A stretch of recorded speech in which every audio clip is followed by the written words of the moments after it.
Buah dan sayur banyak mengandung vitamin dan mineral.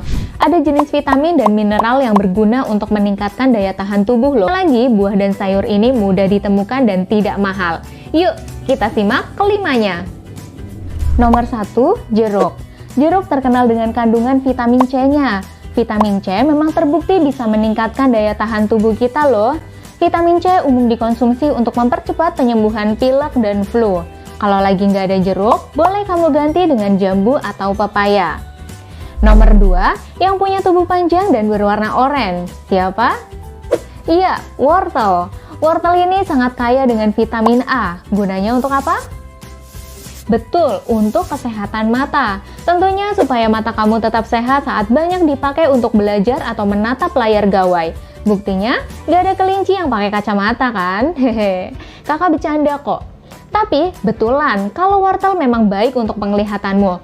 Selain wortel, jeruk dan brokoli juga banyak vitamin A-nya. Nomor 3, bayam. Biarpun sayurnya sederhana saja, ternyata bayam kaya akan vitamin A, B, C, dan juga magnesium. Vitamin B dan magnesium berguna untuk membantu sistem daya tahan tubuh dan konsentrasi belajar. Kekurangan keduanya bisa menimbulkan berbagai penyakit, mulai dari gejala penyakit yang ringan sampai yang parah. Sayur bayam dengan wortel dan jagung rasanya lezat dan juga banyak manfaatnya. Nomor 4, nanas. Suka kan dengan nanas? Kakak juga loh. Biasanya kakak makan nanas di rujak. Rasanya asam manis seger. Ya, selain enak, buah ini juga mengandung vitamin C yang banyak membantu sistem daya tahan tubuh. Nanas juga punya zat yang bernama bromelain yang bisa mencegah radang atau infeksi dan bagus untuk saluran pernapasan. Dan nomor 5, brokoli. Sayur keribo ini sangat hebat loh, gak kalah dari bayam.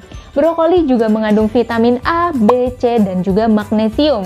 Jadi buat kamu yang gak suka brokoli, ingat-ingat ya, banyak loh manfaatnya untuk daya tahan tubuh dan konsentrasi belajar. Nah, kalau pas gak ada brokoli, boleh kamu coba ganti dengan buncis atau kembang kol. 5 buah dan sayur tadi hanya memberikan sebagian dari kebutuhan gizi kamu ya. Kamu tetap harus menjaga pola makan gizi seimbang disertai aktivitas fisik agar kamu tetap sehat dan bugar. Mulai sekarang, ayo kita membiasakan diri makan sayur dan buah setiap hari biar kita tetap sehat.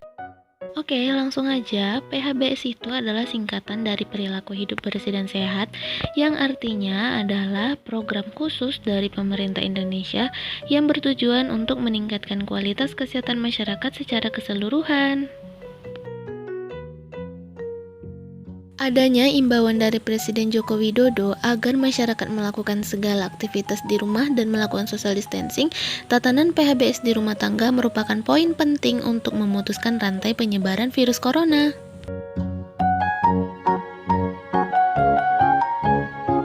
Yang pertama, mencuci tangan dengan sabun dan air bersih bertujuan untuk menjaga kebersihan pribadi dan mencegah penularan berbagai penyakit melalui tangan yang terkontaminasi kuman. Jika kita memegang suatu barang yang berisiko terdapat virus, lalu kita tidak mencuci tangan dengan air bersih dan kemudian mengkonsumsi makanan, bisa saja dong kita tertular penyakit. Kedua, mengkonsumsi makanan sehat. Perbanyak konsumsi buah dan sayur karena di dalamnya banyak mengandung vitamin, serat, dan mineral. Nah, menurut penelitian, orang yang banyak mengkonsumsi buah dan sayur, tubuhnya akan lebih tidak mudah sakit. Ketiga, menggunakan jamban yang bersih. Jamban adalah kata lain dari WC. Ini sangat penting diperhatikan karena berkaitan dengan pembuangan kotoran manusia sehingga tidak mencemari lingkungan dan tidak menyebarkan penyakit. Keempat, olahraga secara teratur. Di masa pandemi dianjurkan berolahraga ringan di sekitar rumah seperti jogging atau bersepeda selama 30 menit. Atau bisa juga dengan berjemur di panas matahari selama 10-15 menit. Ini bermanfaat karena tubuh yang terkena sinar matahari bisa menyerap vitamin D sehingga sangat berguna dalam pembentukan dan perbaikan tulang, juga bisa membuat tubuh menjadi lebih sehat. Kelima, buang sampah pada tempatnya. Sampah merupakan salah satu sumber penyakit dan jika dibiarkan bertumpuk, maka kuman-kuman akan tumbuh dan berkembang sehingga akan gampang menimbulkan penyakit.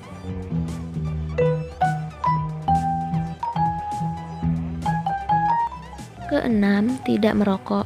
Kebiasaan merokok dapat menimbulkan berbagai gangguan penyakit, khususnya infeksi paru-paru seperti bronkitis dan pneumonia yang menjadi media untuk diserang virus corona. Nah, orang yang merokok disebut perokok aktif. Lalu ada perokok pasif, yaitu orang-orang yang terpapar asap rokok. Sama halnya dengan perokok aktif, perokok pasif juga dapat terkena penyakit infeksi paru-paru karena secara tidak langsung menghirup asap rokok.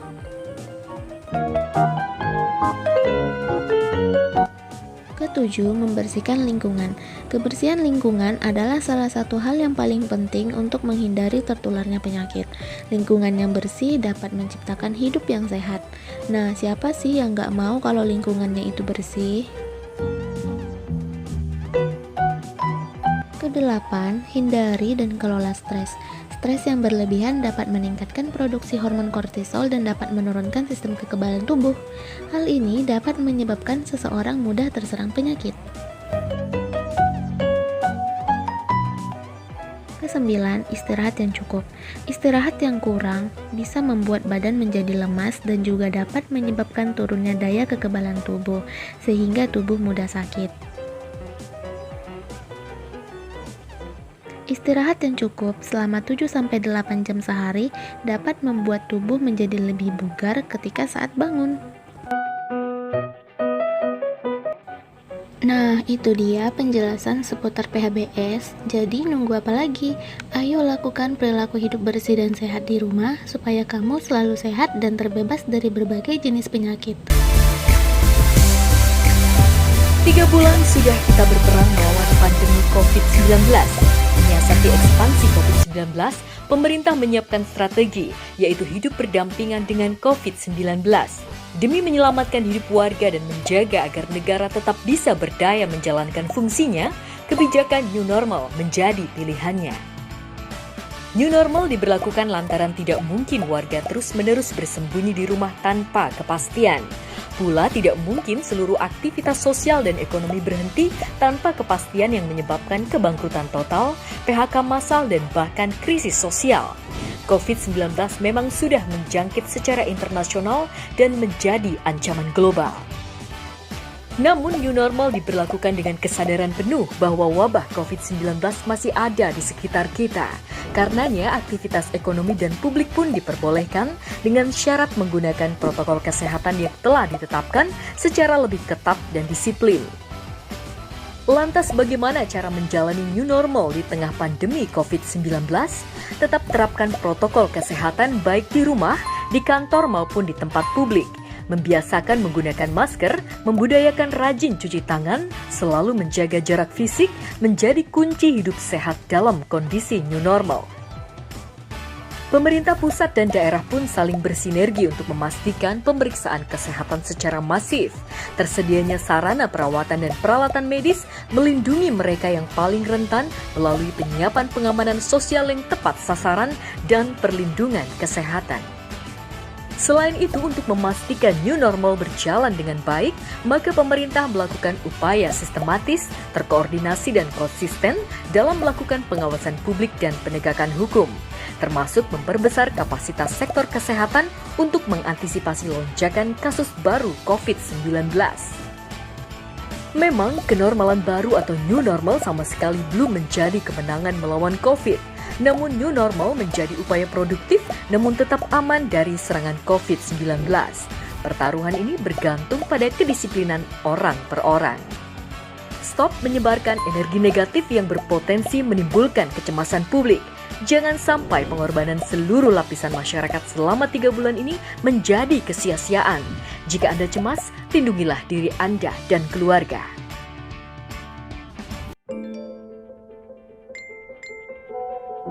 Informasi tentang virus corona yang begitu berlimpah bisa jadi malah membingungkan. Maka dari itu, kita memerlukan protokol kesehatan yang alurnya jelas, sederhana, dan mudah dipahami.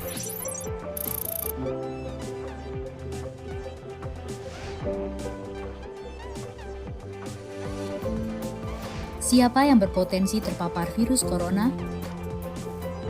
Orang yang memiliki riwayat perjalanan 14 hari yang lalu ke negara dengan transmisi lokal COVID-19, atau merasa pernah kontak dengan pasien terkonfirmasi positif COVID-19. Apa yang perlu dilakukan jika memenuhi dua kondisi tersebut? Bila Anda merasa sehat, maka dianjurkan untuk melakukan karantina diri di rumah selama 14 hari sambil memonitor kondisi tubuh.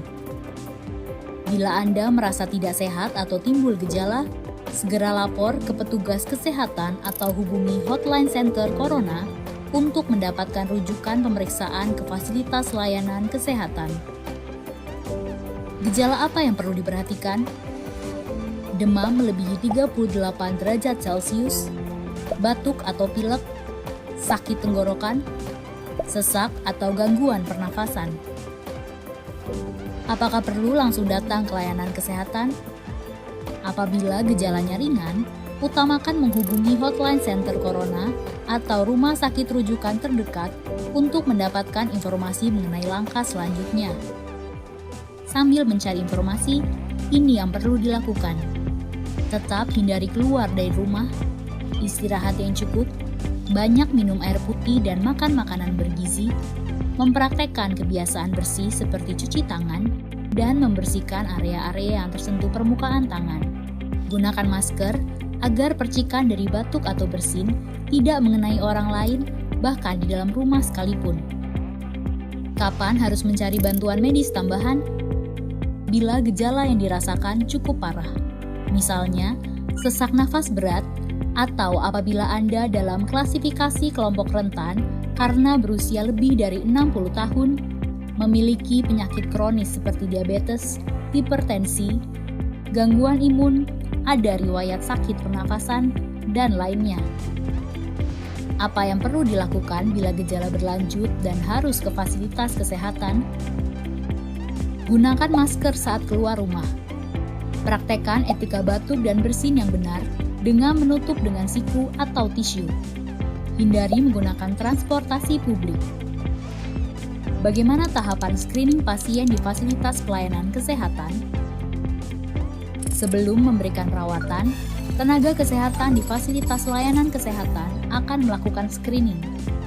Jika tidak memenuhi kriteria pasien dalam pengawasan atau PDP COVID-19, maka akan dirawat inap atau rawat jalan tergantung diagnosa dan keputusan dokter. Jika memenuhi kriteria pasien dalam pengawasan COVID-19, maka akan dirujuk ke salah satu rumah sakit rujukan, didampingi oleh tenaga kesehatan yang menggunakan alat pelindung diri atau APD.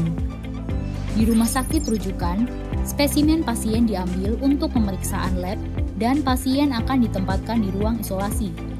Spesimen dikirim ke Badan Penelitian dan Pengembangan Kesehatan atau Balitbangkes di Jakarta. Hasil pemeriksaan pertama akan keluar dalam 24 jam. Jika hasilnya negatif, pasien akan dirawat sesuai dengan penyebab penyakit. Jika positif, maka pasien akan dinyatakan sebagai penderita COVID-19, diambil sampel setiap hari, dan baru akan keluar dari ruang isolasi jika pemeriksaan sampel 2 kali berturut-turut hasilnya negatif. Itulah informasi dan protokol kesehatan untuk masalah COVID-19 yang perlu diikuti oleh masyarakat. Sakit akibat virus corona dapat disembuhkan. Namun begitu, lebih baik mencegah dan tidak menularkan kepada mereka yang lebih rentan.